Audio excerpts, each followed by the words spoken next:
নমস্কার বন্ধুরা, এই চ্যানেলে আরেকটি পর্বে তোমাদের সবাইকে স্বাগতম। তো বন্ধুরা, তোমরা কেমন আছো? আশা করি দেশ কিংবা দেশের বাইরে যে যেখান থেকে আমার এই ভিডিওটা দেখছো তারা সবাই ভালো আছো এবং সুস্থ আছো। তো বন্ধুরা, প্রতিদিনের মতো আজও কিছু টিপস নিয়ে চলে এসেছি এবং সাথে নিয়ে এসেছি নতুন একটি ধাঁধা। তো বন্ধুরা, চলো আমরা দেরি না করে টিপসগুলো দেখে ফেলি এবং ধাঁধার উত্তরটি যদি কমেন্ট জানা থাকে তাহলে কমেন্ট করে জানিয়ে দিতে ভুল না কিন্তু।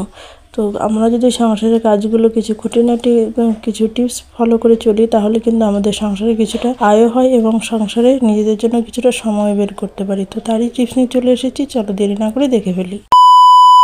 বন্ধুরা, আমরা তো প্রত্যেকেই জানি যে লেবু কতটা আমাদের শরীরের জন্য ভালো। লেবু আমাদের কত উপকারী একটি জিনিস। তো লেবুর খোসাটাও কিন্তু ঠিক তেমনই আমাদের ভিটামিন সি তৈরি করে। এটা আমাদের এনার্জি তৈরি করে লেবু খেলে। আমাদের নানা রকম কিন্তু এটার গুণাগুণে বলে শেষ করা যাবে না। তো দেখো বন্ধুরা, এই লেবুর খোসাটা আমরা তো ফেলে দিতাম। এই লেবুর খোসাটা ফেলে না দিয়ে যদি আমরা এটাকে একটু বুদ্ধি খাটিয়ে এটাকে টুকরো টুকরো করে তারপর জলে আমরা ভিজিয়ে রেখে তারপরে আমরা এটা খেয়ে নিই তাহলে কিন্তু আমাদের অনেক রোগের উপকার হবে। তো এইভাবে কিন্তু ছোট ছোট করে টুকরো করে কেটে নিতে হবে, যাতে এর থেকে যে রসটা রয়েছে এই রসটা ভালো করে বেরিয়ে আসে। তো এটা কি করতে হবে, এরপর নিয়ে নিতে হবে 1 গ্লাস জল। 1 গ্লাস জলের মধ্যে এটাকে আমরা ভালো করে ভিজিয়ে রাখবো। আর 1 গ্লাস জলের মধ্যে ভিজিয়ে রাখবো। এটা ভিজিয়ে রাখার ফলে কিন্তু এটা থেকে যে যতটা রস রয়েছে সেটা কিন্তু বেরিয়ে যাবে। আর এটা কিন্তু আমাদের শরীরের জন্য মারাত্মক একটি উপকারী জিনিস। তো এটা কিন্তু খেলে আমাদের খুব উপকার হবে। তো সকালবেলা যদি আমরা রাত্রে এটা ভিজিয়ে রেখে দিই, পরের দিন সকালবেলা যদি আমরা এই জলটাকে খেয়ে নিলে কিন্তু আমাদের অনেক রোগের উপকার হবে, এনার্জি হবে। সকাল থেকে দেখবে আমাদের সব মহিলাদের তো কাজের আর এনার্জির কিন্তু কম থাকলে চলবে না। আমাদের প্রত্যেকেরই কিন্তু খুব এনার্জির দরকার হয়। একা হাতে যেহেতু আমাদের মহিলাদের কাজ করতে হয়, তো আমাদের কিন্তু খুব স্ট্রং থাকতে হয়। তো এই লেবুর জলটা যদি খাওয়া যায়, এই লেবুর খোসা জলটা যদি খাওয়া যায় তাহলে কিন্তু আমাদের শরীরে কিন্তু প্রচুর এনার্জি চলে আসে। ফলে কিন্তু আমাদের কাজে কিন্তু কোনো রকমই অসুবিধা হবে না। তো চলো বন্ধুরা, আমরা পরবর্তী টিপসটা তাহলে দেখে নিই। তো বন্ধুরা, এখানে আমি নিয়ে নিলাম হলুদ, কিছুটা পরিমাণ হলুদ নিয়ে নিয়েছি। তো এটার মধ্যে আর একটু একটা জিনিস উপকরণ আমি মেশাবো, সেটা হচ্ছে পাউডার। হ্যাঁ বন্ধুরা, পাউডার তোমরা ঠিকই ধরেছো, পাউডার নিয়ে নিচ্ছি। তো পাউডার দিয়ে আর হলুদ দিয়ে এটা আমরা কী করব, এটার যে একটা সলিউশন তৈরি হবে সেটা কিন্তু মারাত্মক একটা সলিউশন তৈরি হবে। তো দেখো, এই পাউডার আর হলুদ এই দুটো উপকরণ ভালো করে আমি মিশিয়ে নিচ্ছি। এটা যাতে দানা দানা না থাকে, পাউডারও যাতে দানা দানা না হয়ে থাকে, হলুদও যাতে দানা দানা না হয়ে থাকে, এর জন্য এটাকে ভালো করে আমি মিশিয়ে নিচ্ছি। তো এটা মিশিয়ে আমি কি কাজে ব্যবহার করব, যে কাজেই ব্যবহার করি না কেন কিন্তু মারাত্মক একটা সলিউশন তৈরি হলো। আর এটা কিন্তু আমাদের খুবই উপকারী জিনিস। তো তোমরা কিন্তু এটা ভালো করে ফলো করো। আমি কিন্তু এটা নিজে বাড়িতে ট্রাই করেছি, তারপরে তোমাদের কাছে শেয়ার করেছি। এর আগেও একবার আমি শেয়ার করেছিলাম, কিন্তু জানি না তো তোমরা বুঝতে পেরেছো কিনা। তো আবারও আমি শেয়ার করছি, এটা খুবই উপকার।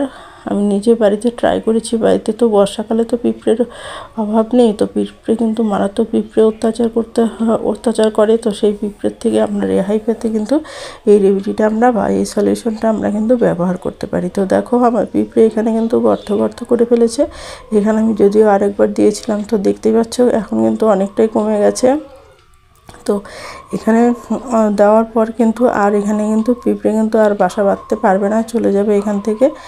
দেখতেই পাচ্ছ কীরকমভাবে ফাঁকা করে ফেলেছে একদম। তো এভাবে কিন্তু আমাদের পিঁপড়ে কিন্তু মারাত্মক ক্ষতি করে। তো এভাবে যদি দিয়ে দিই, যেদিকে যাতায়াত করে পিঁপড়েগুলো লাইন ধরে যাতায়াত করে না, সেই দিকে যদি আমরা এই সলিউশনটা দিয়ে দিই তাহলে কিন্তু পিঁপড়ে কিন্তু আর এটার মধ্যে আসবে না। এটার যে একটা স্ট্রং হলুদ আর পাউডারের যে একটা স্ট্রং গন্ধ রয়েছে, সেই গন্ধে কিন্তু ওরা এখান থেকে পালাবে আর এই দিকে আসবে না। এটা কিন্তু একটা খুবই গুরুত্বপূর্ণ রেমেডি তৈরি করেছি। তো এটা কিন্তু তোমরা বাড়িতে অবশ্যই ব্যবহার করো, তাহলেই বুঝতে পারবে এটা কতটা গুরুত্বপূর্ণ। তো যদি ব্যবহার না করলে তো বোঝা যায় না, অন্য অনেক কিছু তো বলতে পারে, তাই না? সত্যি বন্ধুরা, আমি নিজে বলছি। তো আমি তোমাদেরকে বলছি এর জন্য যে তোমরা বাড়িতে ট্রাই করো, তারপর তোমরা আমাকে কমেন্ট করে এসে জানিয়ে দিও যে কথাটা আমি ঠিক বলেছি কি না। তো চলো বন্ধুরা, তাহলে আমরা পরবর্তী টিপসটা দেখে নিই। তো বন্ধুরা, আমাদের যে ঘরে আমরা টমেটো কিনে নিয়ে আসি, তখন টমেটোগুলো কিন্তু অনেক টাকায়, এখন তো সবজির যা দাম, তো জিনিসগুলো কিন্তু প্রচুর টাকা দিয়ে কিনে আনতে হয়। তো এগুলো যদি আমরা একটু যত্ন না করে রাখি তাহলে কিন্তু একটু 19 কি বিশতে কিন্তু এগুলো নষ্ট হয়ে যায়। তো কিভাবে রাখলে জিনিসটা আমাদের ভালো থাকবে, তো তারই একটি ছোট টিপস তোমাদের কাছে শেয়ার করছি। তো দেখো, প্রথমে এটা কী করতে হবে, একটু সুতির ন্যাকড়া দিয়ে ভালো করে টমেটোগুলোকে মুছে রাখতে হবে, যাতে জল ভাবে একদমই থাকে না, এটার মধ্যে জল যেন কোনো রকম থাকে না, ভালো করে মুছে নিতে হবে। তারপর কি করতে হবে বন্ধুরা, তারপর এটার মধ্যে যেটা করতে হবে, একটা পেপার নিয়ে নিতে হবে। পেপার বলতে এখানে আমি দেখো খাতার পিসটা নিয়ে নিয়েছি, একটা বড় পিসটাকে 2 টুকরো করে নিয়েছি, 2 টুকরো করে আমি টমেটো ভিতরে দিয়ে ভালো করে এইভাবে মুড়ে রেখেছি, মুড়ে দিলাম। তো দুটোকে এইভাবে ভালো করে মুড়ে দিলাম। মুড়ে দেওয়ার পর এটাকে এভাবে যদি আমরা একটা কন্টেনারের মধ্যে রেখে দিই, তাহলে কিন্তু আমাদের টমেটোগুলো কিন্তু অনেক দিন থাকবে, নষ্টও হবে না, আর কিন্তু আমরা অনেক দিন ঘরে রেখে এই টমেটোগুলোকে খেতে পারবো। তো আশা করি তোমাদের এই টিপসটি অনেক বেশি কাজে লেগেছে এবং ভালো লেগেছে। তো বন্ধুরা, যদি ভালো লেগে থাকে তাহলে একটা লাইক করে দিও। তো চলো বন্ধুরা, আমরা পরবর্তী টিপসটা দেখে নিই। বন্ধুরা, আমরা তো আলু প্রত্যেকেই খেয়ে থাকি। তো আলু আমরা খাই, কিন্তু আলু যে আমাদের স্কিনের যে কতটা উপকার সেটা নিশ্চয়ই তোমরা জানো। তো আলুর কিন্তু আমাদের কিন্তু স্কিনের জন্য প্রচুর উপকার। আর এটা কিন্তু আমাদের শুধু আমি বলছি না, সেটা কিন্তু গুগল, তোমরা মোবাইলে সার্চ করবে, দেখবে পেয়ে যাবে। তো প্রথমে আমি আলুর টুকরোকে একটু ছোটো টুকরো করে নিলাম, তারপরে এটাকে সেফটি পিন দিয়ে ভালো করে এরকম করে ফুটো করে নিলাম, যাতে আলুর রসটা ভালো করে বের হয়।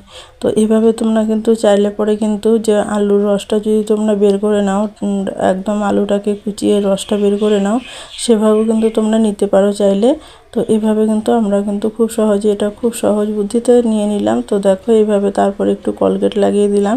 আর এই একটু কোলগেট লাগিয়ে তারপরে এটাকে আমরা কী কাজে ইউজ করব বন্ধুরা, এটা কিন্তু আমাদের অনেক সময় কি হয়, আমাদের অনেক মুখের মধ্যে ট্যাগ পড়ে গিয়ে কালো হয়ে যায়। তো সেই জায়গায় কিন্তু এটা যদি আমরা এরকম করে মুখের মধ্যে আমরা যদি 5 মিনিট এরকম করে একটু ম্যাসাজ করে নিই, তারপর যদি আমরা এটাকে ধুয়ে নিই, তাহলে কিন্তু আমাদের খুব ভালো এই ট্যাগের আলু এবং কোলগেট এই দুটো কিন্তু আমাদের ট্যাগের খুব উপকার করে, ট্যাগ রিমুভ করতে খুব সাহায্য করে। তো এইভাবে এভাবে করে তোমরা কিন্তু 5 মিনিট ম্যাসাজ করে নেবে, দেখবে যে আঙুলের মাথাগুলো, এই যে ভাঁজগুলো তো যেমন কালো কালো হয়ে থাকে না, অনেক সময় দেখবে চোখের নিচেও কালো কালো হয়ে যায়। তো সেটাও কিন্তু এটা খুব সহজেই কিন্তু এটা দিয়ে কিন্তু রিমুভ হবে।